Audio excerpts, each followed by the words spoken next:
ونستعينه ونستغفره ونؤمن به ونتوكل عليه ونعوذ بالله من شرور أنفسنا ومن سيئات أعمالنا من يهده الله فلا مضل له ومن يضلله فلا هادي له ونشهد أن لا إله إلا الله وحده لا شريك له ونشهد أن سيدنا ومولانا محمدا عبده ورسوله اما بعد صدر محترم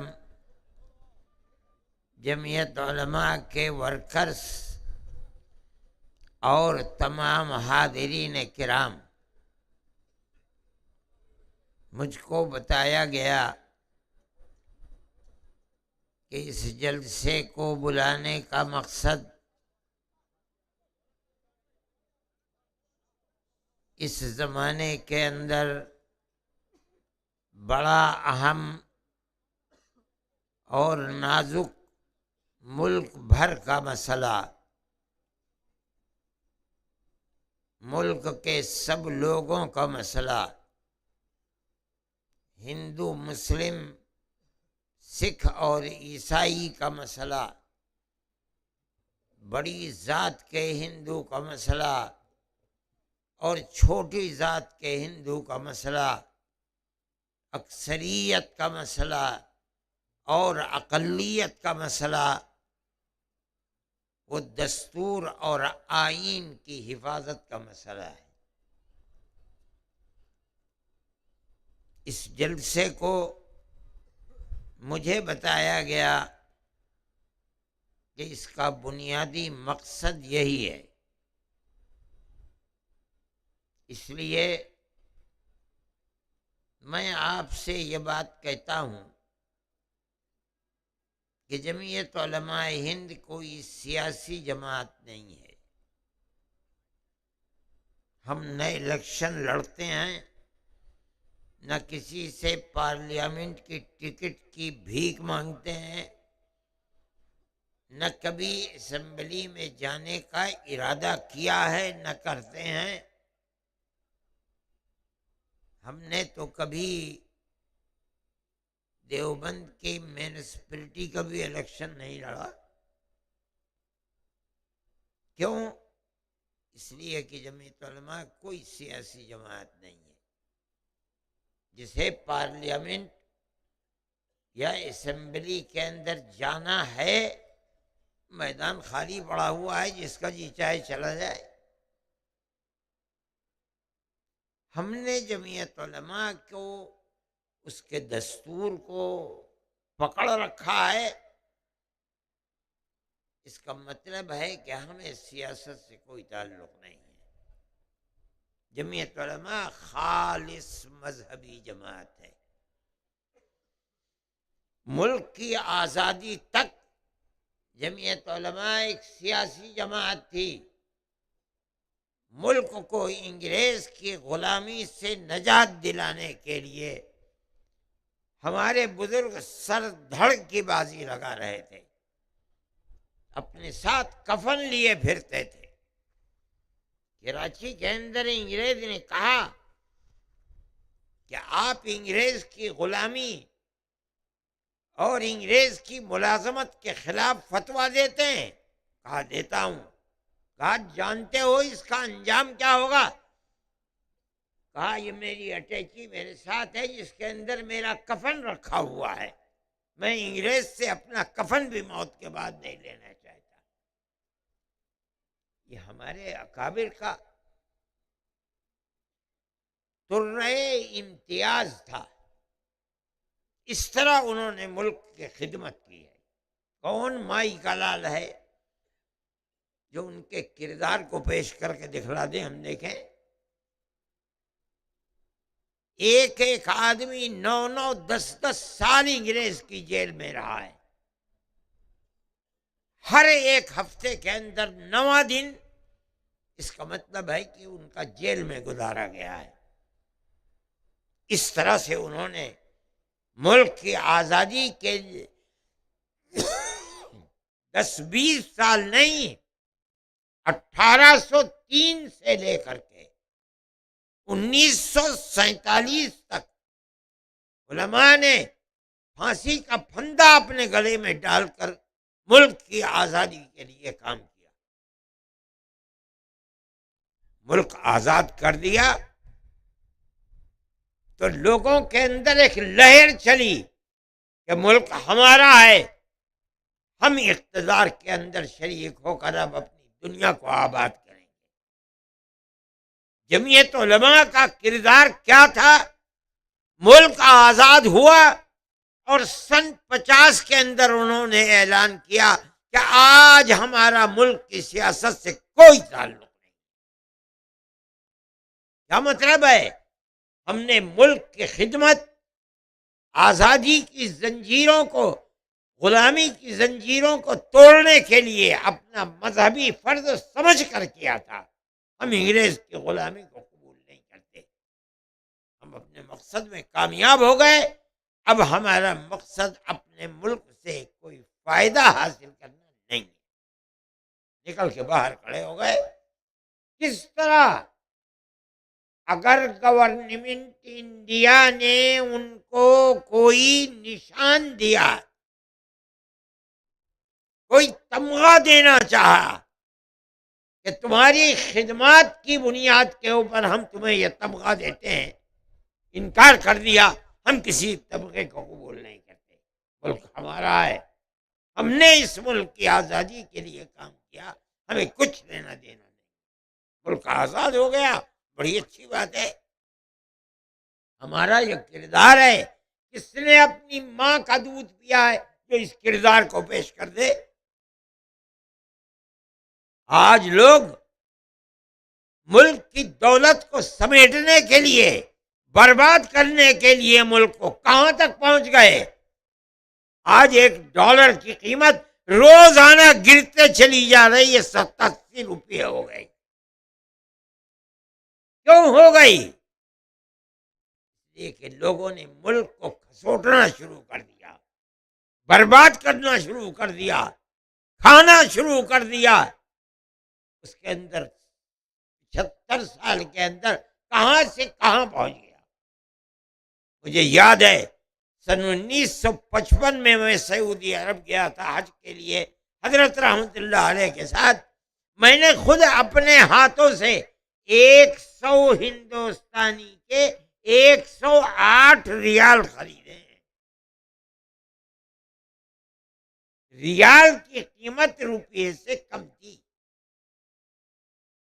مجھے اس وقت یاد ہے کہ $1 کی قیمت 15 روپے ہوا کرتی تھی. لوٹ کھسوٹ ملک کی ان کے ہاتھوں، ارباب سیاست کے ہاتھوں کہاں تک پہنچی؟ آج $1 کی قیمت 87 روپے سے زیادہ ہے، اور 1 ریال کے مقابلے کے اندر 24 اور 25 روپے ملتے ہیں. اور گرنے کا سلسلہ روز ہر صبح آتی ہے تو یہ خیال ہوتا ہے کہ آج $1 کی قیمت کیا ہے اور ریال کی قیمت ہے کیا. وہ لوگ جنہوں نے 150 سال تک تقریباً ملک کی آزادی کے لیے کام کیا، ان کے گردن کے اوپر یہ گناہ نہیں ہے.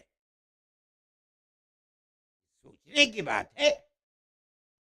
جمعیت علماء کا کردار اس ملک کی آزادی کے اندر وہ ہے کہ کوئی مائی کا لال نہیں ہے جو یہ کھڑے ہو کر کے کہہ دے کہ ہمارا کردار جمعیت علماء سے بڑا کردار ہے. کہہ کے دیکھے، بتائے زندگی کیا ہے اور ملک کی کیا خدمت کی ہے اور کتنی خدمت کی.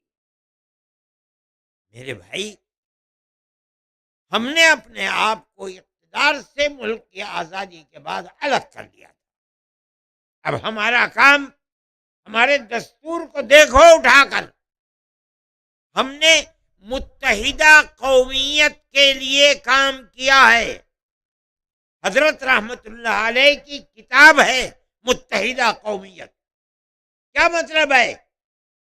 مذہب کچھ بھی ہو، ہندو ہو، سکھ ہو، عیسائی ہو، قبائلی لوگ ہوں، مسلمان ہو، ہر ہندوستانی ایک قوم ہے.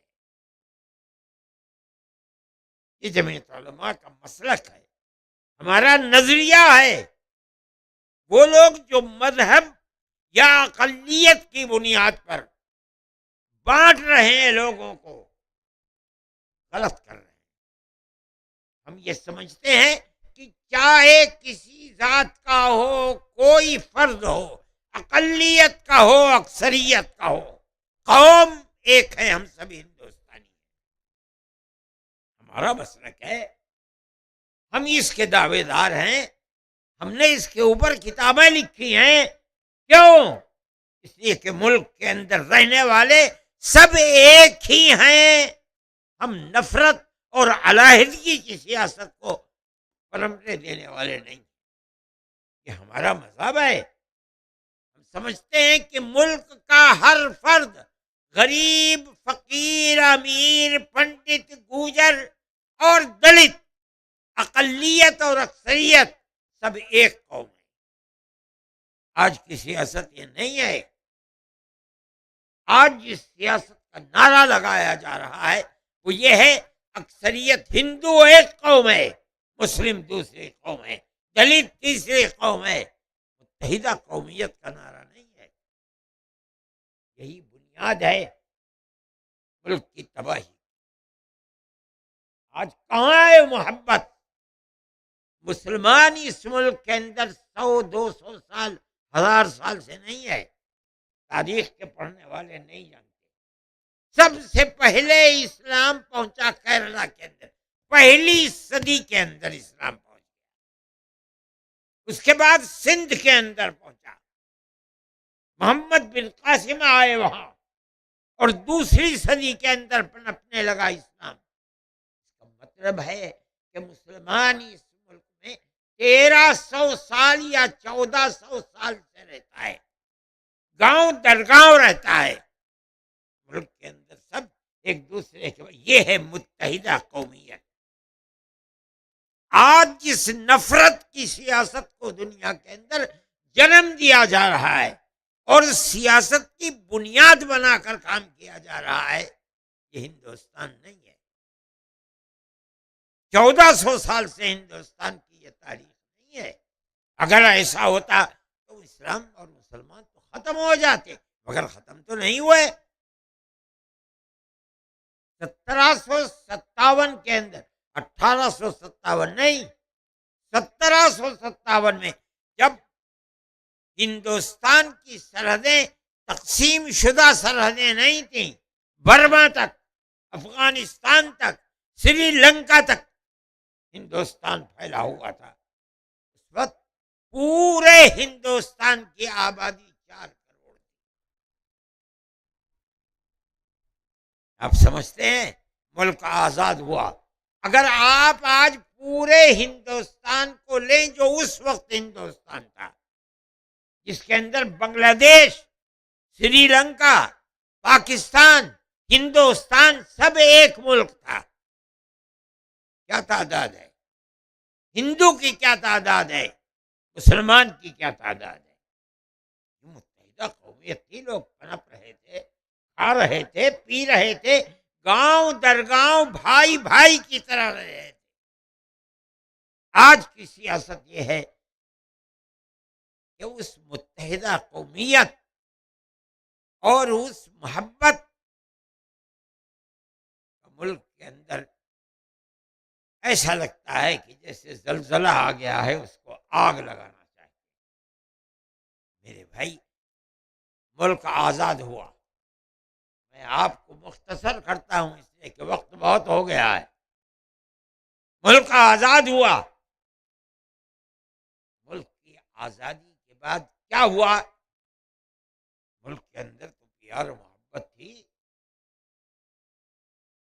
پیار و محبت کے ساتھ زندگی گزارتے تھے. ملک کا دستور بنا.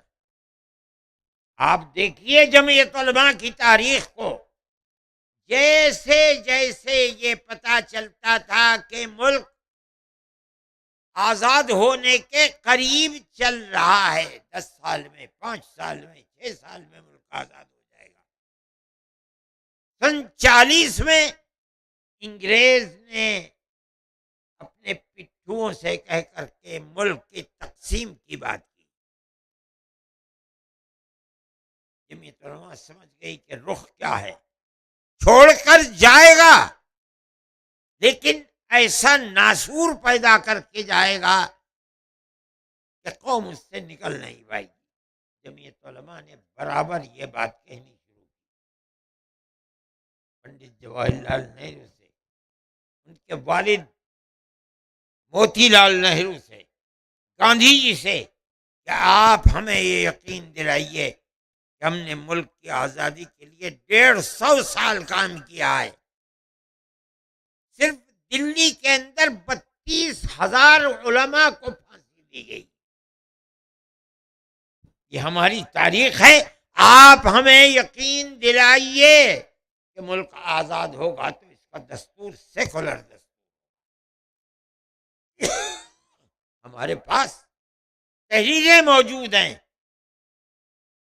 اور وہ یقین دلاتے چلتے تھے کہ ملک آزاد ہوگا تو ملک کا دستور سیکولر دستور.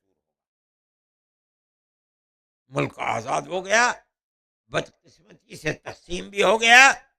ایک طاقت ملک کے اندر اٹھی اور اس طاقت نے یہ کہنا شروع کیا کہ مسلمان نے اپنا حق لے لیا. اس لیے اسلام کے نام پر لیا ہے، اسی مذہب کے نام کے اوپر اب ہندوستان کا دستور بنے گا. ہمارے اکابر تھے جو پکڑ کر کے بیٹھ گئے. مولانا ابوالکلام آزاد، مولانا مدنی، مفتی کفایت اللہ صاحب، اور یہ کہا کہ ہم سے وعدہ کیا تھا، ہم نے 150 سال ملک کی آزادی کے لیے قربانی دی. آپ نے ہم سے وعدہ کیا کہ ملک آزاد ہوگا تو سیکولر دستور بنے گا. اگر ملک کی تقسیم پر دستخط کیے ہیں، تم نے کیے ہیں دستخط، ہم نے نہیں کیے دستخط. اس لیے ملک کا دستور سیکولر دستور بنے گا. شریف لوگ تھے، ہماری خدمات کو جانتے تھے. آج تو ملک کے اندر جو آج بیٹھے ہوئے ہیں کرسی پر، انہیں پتہ بھی نہیں کہ ملک کی آزادی کی تاریخ کیا ہے. میرے بھائی، دستور سیکولر بن گیا. سیکولر دستور بننا، اس کے اندر بنیادی کردار جمعیت علماء کا کردار ہے. کون سی، آج تو ہر آدمی اپنی جیب میں جماعت لیے پھرتا ہے. کہ کون سی جماعت تھی اس وقت؟ ایک طرف کانگریس تھی، دوسری طرف ملک کی سیاست کے اندر آزادی جمعیت علماء تھی. جمعیت علماء پکڑ کر کے بیٹھ گئی. یہاں تک کہ یہ جو دفعات ہیں 25، 26، 29، جس کے اندر ہر اقلیت کو حق دیا گیا ہے کہ وہ اپنے مذہب کے اوپر چل سکتی ہے، مذہبی ادارے قائم کر سکتی ہے، تبلیغ کر سکتی ہے، اپنے مذہب کے لیے کام کر سکتی ہے. یہ ہے ہمارا آئین. ہم اسی آئین کی دہائی دیتے ہیں. دنیا بول رہی ہے، ہندو بول رہے ہیں، مسلمان بول رہے ہیں، سکھ بول رہے ہیں کہ ملک کے دستور کو محفوظ کرو. تم دستور کو آگ لگانا چاہتے ہو، ہم نہیں ایسا ہونے دیں گے. کیوں لگا رہے ہیں آپ؟ وہ اقلیت کو جینے کا حق نہیں دینا چاہتے. میرے بھائی، یہ ہمارا کردار ہے. جمعیت علماء ہند، جمعیت علماء، ہم یہ بات کہتے ہیں کہ ملک کا آئین ہے، دستور ہے. دستور کے اندر سیکولرزم گھول کر رکھا گیا ہے. اس کے اندر کردار ہمارا ہے. کوئی مائی کلال ہے کھڑے ہو کر کہہ دے کہ نہیں ہے. ہماری خدمات ہیں. 150 سالہ خدمات ہیں. آج جو کرسی اقتدار پر بیٹھے ہیں، کہیں اگر ان کے اندر ہمت سر اٹھا کر انہوں نے ملک کو آزاد کرا ہے، کہیں دیکھیں ہم وہ کیا جانے کی دستور کی قیمت کیا ہے. جمعیت علماء ہند یہ دستور ہے اور ہمارا بنوایا ہوا دستور ہے، ملک کا دستور ہے. اگر اس دستور کو آگ لگے گی ملک کو آگ لگ جائے گی. تمہارے اندر طاقت نہیں ہے کہ تم وہ کردار پیش کرو جو 150 سال نہیں 200 سالہ کردار اس ملک کو بنانے کے لیے ہے. نہیں کر سکتے تم. میرے بھائی، یہ ہمارا ایک نظریہ ہے. ہم یہ کہتے ہیں کہ آئین ملک کا آئین ہے، ملک کے بسنے والوں کی فلاح و بہبود کے لیے ہے. اس آئین کی حفاظت ملک کی حفاظت ہے. جو اس آئین کو برباد کرنا چاہتے ہیں، اس کا مطلب ہے کہ وہ ملک کو برباد کرنا چاہتے ہیں. کیا چیز ہے آئین؟ کیا چیز ہے؟ کیوں کہتے ہیں؟ اس کا مطلب یہ ہے، اس کو سمجھنا چاہیے. اس آئین نے اکثریت اور اقلیت کو ایک پیغام دیا ہے. مذہب، ہر اقلیت، ہر مذہب، چاہے وہ 100 ہے چاہے 1000 مذہب ہے، ہر انسان کو اپنے مذہب پر مرنے اور جینے کا حق ہے. یہ ہے سیکولرزم. ہر آدمی کو، چاہے وہ کوئی بھی آدمی ہے، مرد ہے عورت ہے، دیہات کا ہے شہر کا ہے، دلت ہے یا پنڈت ہے اور اکثریت ہے یا اقلیت ہے، ہندوستان میں بسنے والے ہر آدمی کو اپنے عقل اور اپنے دل کے اعتبار سے جس مذہب کو چاہے اس مذہب کے اوپر جینے اور مرنے کا حق ہے، کام کرنے کا حق ہے، تبلیغ کا حق ہے. یہ 25، 26 اور 29 آئین کی دفعہ بتا رہی ہے. اگر کوئی کسی مذہب کو نہیں مانتا، ناستک ہے، اسے بھی جینے کا حق حاصل ہے. یہ ہندوستان کا دستور. اور اس کے ساتھ دوسری شکل سیکولرزم کی ہے کہ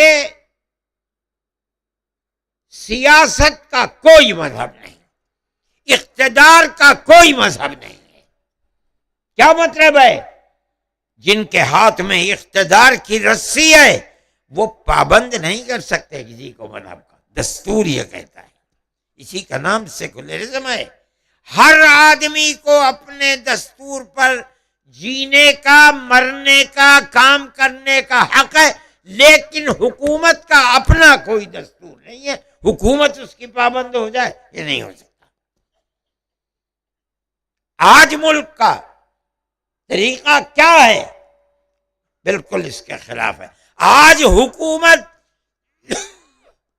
ایک مذہب کو پکڑے ہوئے ہے اور دوسری اقلیتوں کو اپنے مذہب پر جینے کا حق نہیں دیتی. کہاں ہے آئین؟ دیکھنا چاہیے. نام ہے سیکولرزم کا، اور سیکولرزم کے گردن کو دبا کر کے موت دی جا رہی ہے. کہاں ہے آئین؟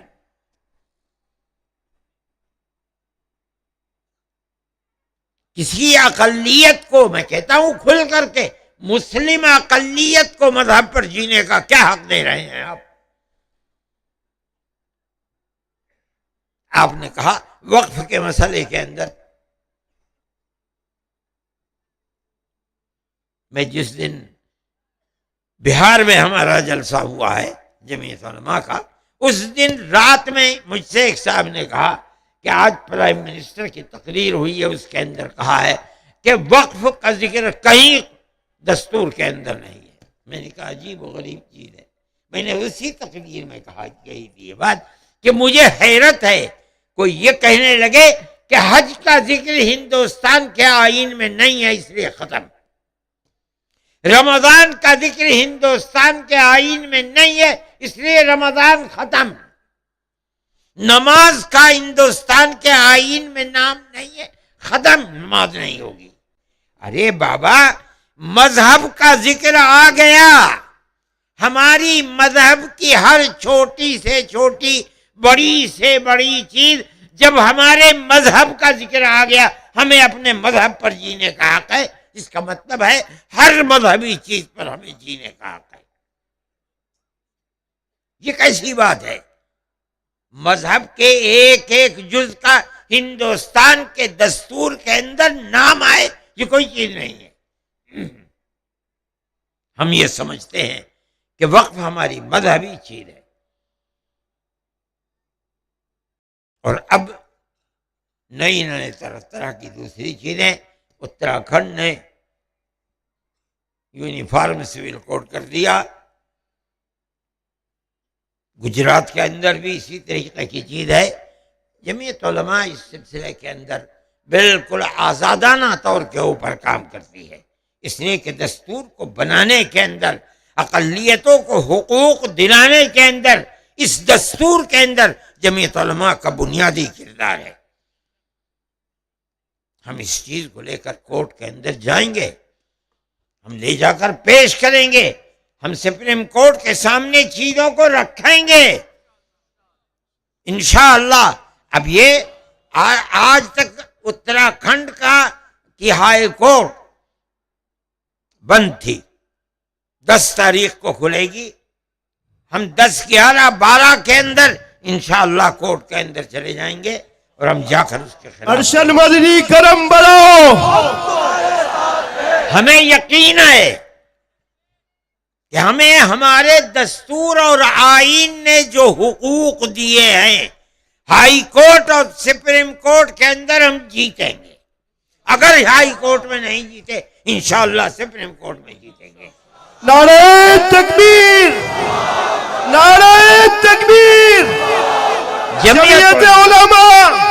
جمعیت علماء ہند جو کام کر سکتی ہے وہ کرتی ہے، اور کرتی چلی آ رہی ہے۔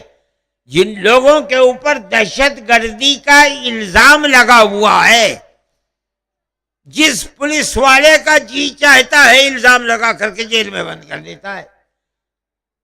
جمعیت علماء اس وقت 1100 سے زیادہ کورٹ کے اندر مقدمات لڑ رہی ہے۔ آپ کو حیرت ہوگی، 1100 سے زیادہ، 24 سپریم کورٹ کے اندر ہے، 45 ہائی کورٹوں کے اندر ہے، اور 1000 کے قریب مختلف صوبوں کے اندر لوور کورٹ کے اندر ہے۔ ہم یہ سمجھتے ہیں، ہم سے کہتے ہیں کہ جمعیت علماء دہشت گردوں کی تائید کرتی ہے۔ ہم نہیں کرتے دہشت گردوں کی تائید، لیکن ہم یہ سمجھتے ہیں کہ جو الزام لگائے جاتے ہیں، ہم یہ سمجھتے ہیں کہ وہ الزام ہیں، ان کی حقیقت نہیں ہوتی ہے۔ ہم جاتے ہیں کورٹ کے اندر، ہائی کورٹ میں جاتے ہیں، سپریم کورٹ میں جاتے ہیں۔ یہ مفتی عبدالقیوم بیٹھے ہوئے ہیں، 1400 سال جیل میں رہے، یہی ہائی کورٹ، یہاں کی کورٹ نے ان کو پھانسی کی سزا دی، یہیں کے ہائی کورٹ نے پھانسی کی سزا دی۔ ہم اس کیس کو لے کر دلی گئے سپریم کورٹ کے اندر، باعزت سپریم کورٹ نے ان کو بری کر دیا۔ آج کتنے کیس ہیں؟ ابھی ہم نے ہلدوانی کے اندر ایک مسجد کو گرا دیا پولیس نے، اور گرانے کے بعد گولی چلا دی، 5 یا 6 جوانوں کو گولی لگی اور مر گئے۔ 101 مسلمانوں کو گرفتار، عورتوں کو گرفتار کر لیا۔ ہمارے پاس لوگ آئے کیس لے کر کے، ہم نے اس کیس کو لڑا ہائی کورٹ کے اندر، نینی تال ہائی کورٹ میں، اور ہم نے کورٹ کے اندر لڑنے کے لیے بہتر سے بہتر وکیل دلی سے ہم نے بھیجا۔ ہر مرتبہ جانے کے 5 لاکھ روپے لیا کرتا تھا۔ ہم نے کہا ٹھیک ہے، ہمارا کیا ہے بھائی، اس ہاتھ سے ہم لیتے ہیں، اس ہاتھ سے دے دیتے ہیں۔ یہ اللہ کا فضل ہے کہ ایک وقت کے اندر جو ملک میں بہت کم لوگوں نے دیکھا ہوگا، ایک وقت کے اندر 50 لوگوں کی ضمانت ہو گئی۔ جمعیت علماء ہند، جمعیت علماء ہند۔ اور میرے بھائی 50 لوگوں کی ضمانت کے بعد جو ہمارے پاس کیس تھے، کچھ کیس لوگ خود لڑ رہے تھے، کچھ اور وکیلوں کے پاس تھے، ہمارے پاس 71 آدمیوں کے کیس تھے، 21 آدمی بچ گئے ہیں، ہم اس کے کیس کو لڑ رہے ہیں۔ ہمیں اللہ کی ذات سے توقع ہے وہ بری ہوئے ہیں، یہ بھی بری ہوں گے انشاءاللہ۔ جمعیت علماء کا یہ کام ہے۔ ہم دستور کی حفاظت کی بات کرتے ہیں، ہمیں جو حق دستور نے دیا ہے ہم اس حق کو کام میں لاتے ہیں، اپنے ہاتھ کے اندر رکھتے ہیں۔ لوگ یہ سمجھتے ہیں کہ یہ دستور کے خلاف ہے، نہیں، یہ دستور کے خلاف نہیں ہے۔ ہر پولیس والے کے کسی کو کہہ دینا کہ یہ دیش ویرودھی ہے، اس کے اندر کوئی قیمت نہیں ہے۔ میرے بھائی جمعیت علماء کا یہ کردار ہے۔ ہم اسی لیے جاتے ہیں کہ دستور نے ہمیں حق دیا ہے، ہم اس حق کی بنیاد کے اوپر جاتے ہیں۔ آسام کے اندر لڑکیوں کا مسئلہ آ گیا، ہم یہ نہیں دیکھتے کون مسلمان ہے کون ہندو ہے، جو مظلوم ہے ہم اس مظلوم کو اس کا حق دلانا چاہتے ہیں۔ یہ جمعیت علماء کا کردار ہے۔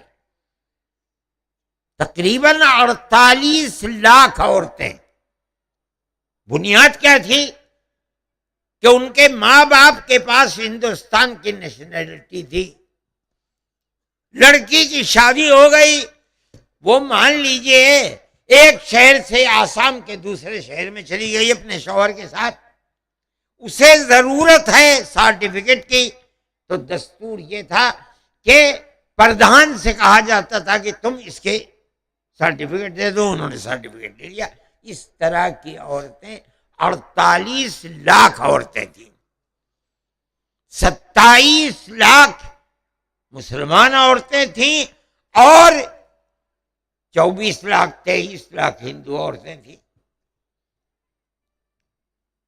آسام کی سیاست کو، آسام کے حالات کو ہندوستان کے اندر کوئی بھی جماعت، چاہے ہندو ہو چاہے انہیں پتہ ہی نہیں کہ کیا ہو رہا ہے آسام میں، ان کی زبان الگ ہے، ملک کا بالکل کنارے کا حصہ ہے، صرف جمعیت علماء جانتی ہے آسام کے حالات کو۔ جمعیت علماء ہند، جمعیت علماء ہند۔ ہم نے سپریم کورٹ میں اس کے کیس کو لڑا، اور خدا کی عجیب قدرت تھی، سپریم کورٹ کا جو چیف تھا وہ بھی آسام کا تھا، گوگوئی۔ مجھے بڑا خطرہ تھا، خدا جانے کیا نظریہ ہے، اور 48 لاکھ عورتیں ہیں، ان کے بچے اگر ملائیں تو 1.5-2 کروڑ ہو جائیں گے، کہاں جائیں گے؟ نہ یہ کچھ خرید سکتے ہیں، نہ ملازمت کر سکتے ہیں، نہ کاروبار کر سکتے ہیں، نہ زمین خرید سکتے ہیں، نہ زمین پٹے پر لے سکتے ہیں، ہوگا کیا علاوہ اس کے کہ یہ بھیک مانگیں گے۔ اللہ سے دعا بھی کی، اور جو بہتر سے بہتر وکیل کپل سبل جیسا وکیل ایک پیشی کے اندر 15 لاکھ روپے لیتے ہیں۔ مجھے خوشی ہے کہ اس شخص نے کیس لڑا اور مٹھی بند کر کے جمعیت علماء نے جو دے دیا اس کو جیب میں رکھ لیا۔ جمعیت علماء ہند حضرت مولانا سید ارشد مدنی، اور یہ اللہ کا فضل اور کرم ہے کہ اس نے اتنی بڑی جماعت کو، ہندو مسلمان کی جماعت کو، فیصلہ ان لوگوں کے حق میں کیا، آسام گورنمنٹ کے حق میں فیصلہ نہیں کیا۔ میں نے کہا کہ مجھے اپنی زندگی کے اندر جتنی آج خوشی ہے اس سے پہلے کبھی خوشی نہیں۔ جمعیت علماء یہ کام کرتی ہے، اس میں لاکھوں ہندو ہیں، ہوا کریں مظلوم ہیں، ہم ان کی مظلومیت کو دیکھ کر کے ان کے لیے آگے بڑھ رہے ہیں، اور ہم آگے بڑھے اور خدا نے ہمیں کامیابی عطا فرما دی۔ اس کے بعد پھر ایک دوسرا مسئلہ آسام گورنمنٹ نے اس کو کھڑا کر دیا، اور اس کے اندر آسام گورنمنٹ شریک تھی، چیف منسٹر بذات خود شریک تھا۔ آسام کا قاعدہ ایسا بنا، کیونکہ اندرا جی نے پاکستان، مشرقی پاکستان کو مغربی پاکستان سے الگ کر دیا۔ مشرقی پاکستان کو جنگ کے ذریعے سے مجیب الرحمان اس وقت لیڈر تھے، اور مشرقی پاکستان کو الگ کر کے بنگلہ دیش کر دیا۔ لوگوں کا آنا جانا ادھر سے ادھر، بمباری ہو رہی تھی ہر جگہ، ہندوستان کے اندر بھی اور وہاں بھی بمباری ہو رہی تھی۔ اس لیے گورنمنٹ راجو کے زمانے میں سن 70 میں بیٹھی، اور جتنی جماعتیں، ہندو جماعتیں، مسلم جماعتیں آسام کے اندر تھی، سب نے مل کر کانگریس نے پارلیمنٹ کے اندر ایک اصول متعین کیا کہ ساری ہندوستان کے اندر تو سن 51 کی مردم شماری بنیاد ہے۔ جو سن 51 جو سب سے پہلی مردم شماری ہے، اس میں ہندوستانی ہے، وہ ہندوستان کا ہے۔ لیکن آسام کے اندر سن 71 کو بنیاد بنایا اس جنگ کے بعد۔ اس میں جو ہندوستانی ہے وہ ہندوستانی ہے، جو بنگلہ دیشی ہے وہ بنگلہ دیشی ہے۔ اب ان کی تو جان پر کھیلی جا رہی تھی، اس لیے انہوں نے یہ کہا کہ نہیں، جس طرح سارے ہندوستان میں 51 ہے، اسی طرح آسام کے اندر بھی 51 کو بنیاد بنایا جائے۔ اگر کہیں یہ چیز ہو جائے تو 80 لاکھ مسلمان بے گھر ہو جائے گا۔ کسی کو کانوں کان پتہ بھی نہیں، جمعیت علماء جانتی تھی۔ ہم گئے سپریم کورٹ کے اندر، اور جو بہتر سے بہتر وکیل تھے ہم نے ان کو چن کر کے لگا دیا کہ اللہ کی قدرت کا کرشمہ ہے کہ فیصلہ ہمارے حق کے اندر آیا۔ نعرہ تکبیر، نعرہ تکبیر، نعرہ تکبیر۔ اور 80 لاکھ مسلمان مرد اور عورتیں ان کے اوپر قیامت برس رہی تھی، اللہ نے انہیں حفاظت کر دی۔ فرقہ پرست طاقتوں کا منہ کالا ہو گیا۔ جمعیت علماء کا یہ کردار ہے۔ ہم کوئی سیاسی جماعت نہیں، ہم تو مظلوم کی مدد کرتے ہیں۔ جمعیت علماء اس کے لیے کھڑی ہوتی ہے۔ ہم وقف کے مسئلے کے اندر بھی کھڑے ہوئے۔ اس وقف کے مسئلے کے اندر ہم کھڑے ہیں، اور ہم جا رہے ہیں کورٹ کے اندر، اور ہمیں یقین ہے کہ انشاءاللہ وقف کے مسئلے کے اندر بھی ہمیں کامیابی ہوگی انشاءاللہ ثم انشاءاللہ۔ اسی طرح یونیفارم سول کوڈ کے مسئلے کے اندر بھی ہم جا رہے ہیں۔ یہ مسئلہ کوئی صوبائی مسئلہ نہیں ہے، یہ مسئلہ ہندوستان کی مرکزی گورنمنٹ کا مسئلہ ہے۔ ہر صوبہ بیٹھ کر کے جو چاہے اپنا مذہب بنا لے، اس کا حق صوبوں کو نہیں دیا جا سکتا۔ میں یہ سمجھتا ہوں کہ آپ کا صوبہ بھی اتراکھنڈ کی طرح چل رہا ہے، لیکن میں کہتا ہوں کہ صبر کرنا چاہیے۔ دیکھو کورٹ کدھر جاتا ہے، اس کے بعد کریں، اور اگر نہیں کریں گے تو کل کو کرنا پڑے گا، اور کورٹ کے فیصلے کے اوپر کرنا پڑے گا۔ میرے بھائی، یہ تو ملک ہے، اس ملک کے اندر ہم رہتے ہیں، ملک کے آئین نے ہمیں حقوق دیے ہیں۔ دنیا کی طاقت یہ چاہے کہ ہمارے ملک کے آئین کو آگ لگا دے، چاہے کتنی طاقت ہو، ہم اس طاقت کے ساتھ نہیں چلیں گے۔ ہم دستور کی حفاظت کریں گے، ہندوستان کا آئین محفوظ رہے گا۔ ہندوستان آئین ہند، ہندوستان آئین ہند۔ آپ حضرات یہاں آئے اور اللہ اکبر 10 پونے 10 بج رہے ہیں۔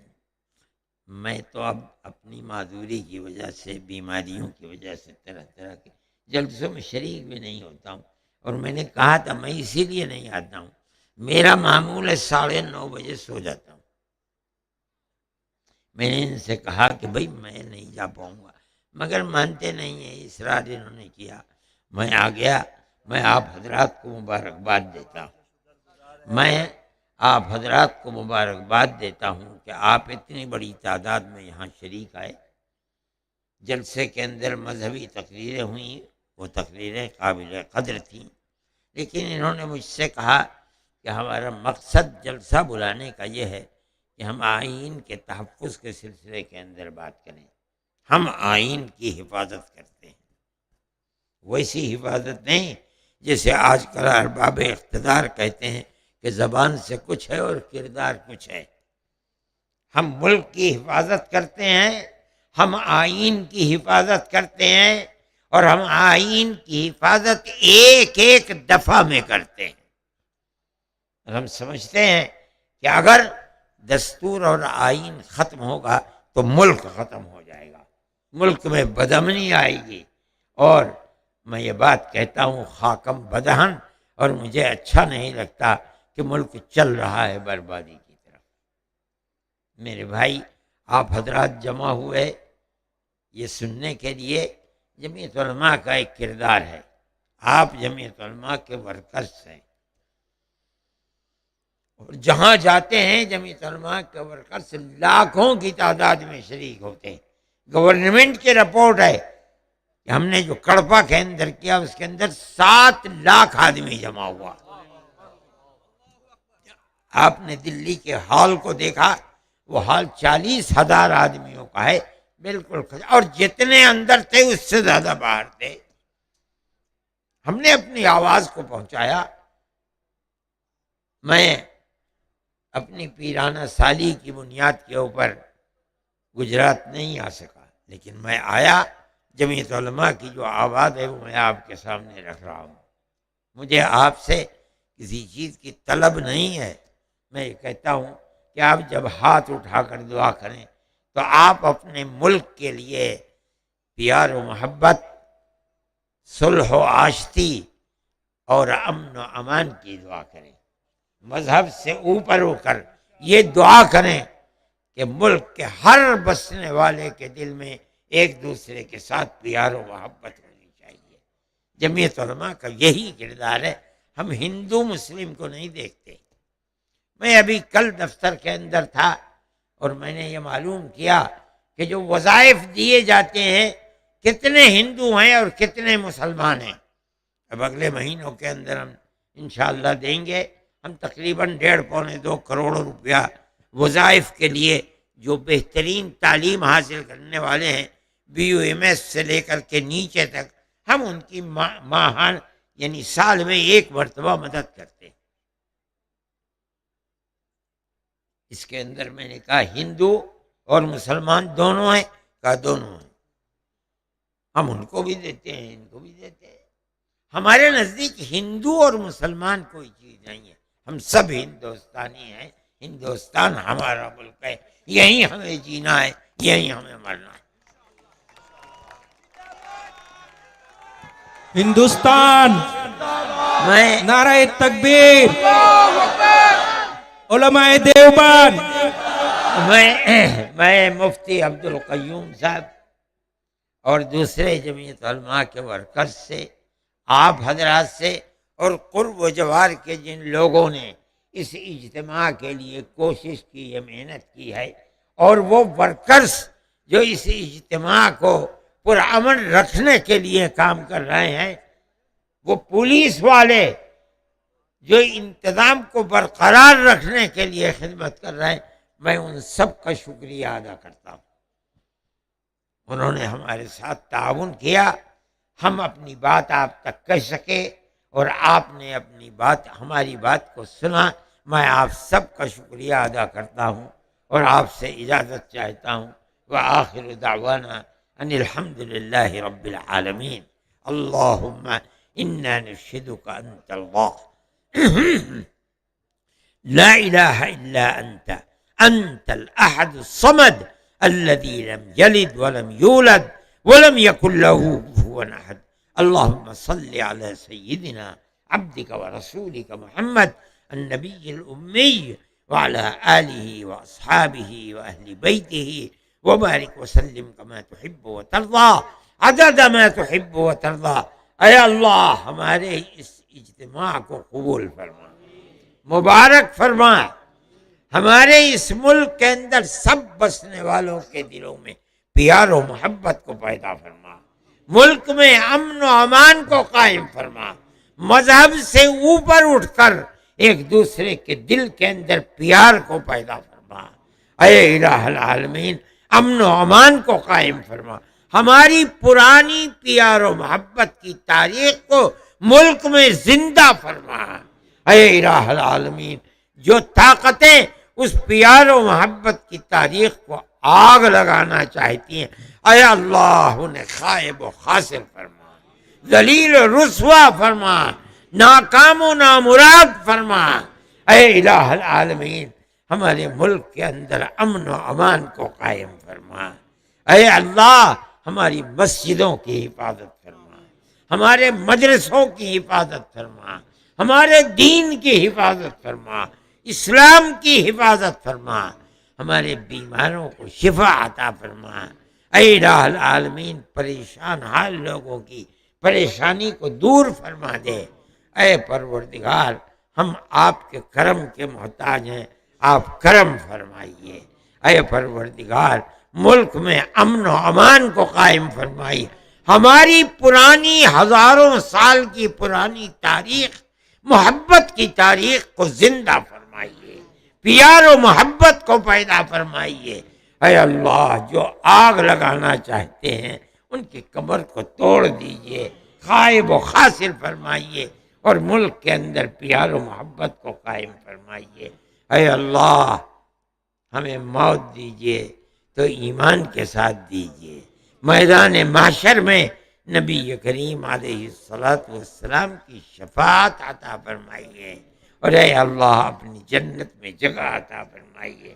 ہمارے اکابر کا جو ملک کے اندر محبت اور سکھ اور دوستی کا جو پیغام تھا اور جو خدمات تھیں، اللہ ان کو قبول فرما اور اس کے اندر طاقت پیدا فرما دے۔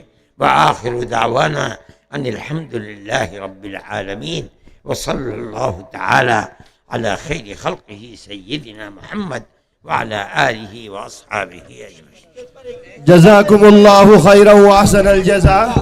دیکھو حضرت کو پریشانی میں مت ڈالیں،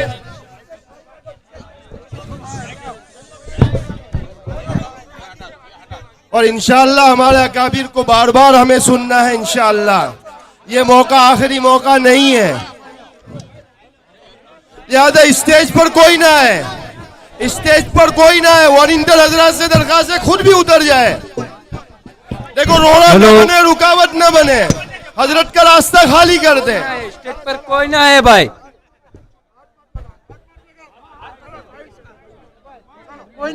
حضرت کو جانے کی جگہ دے۔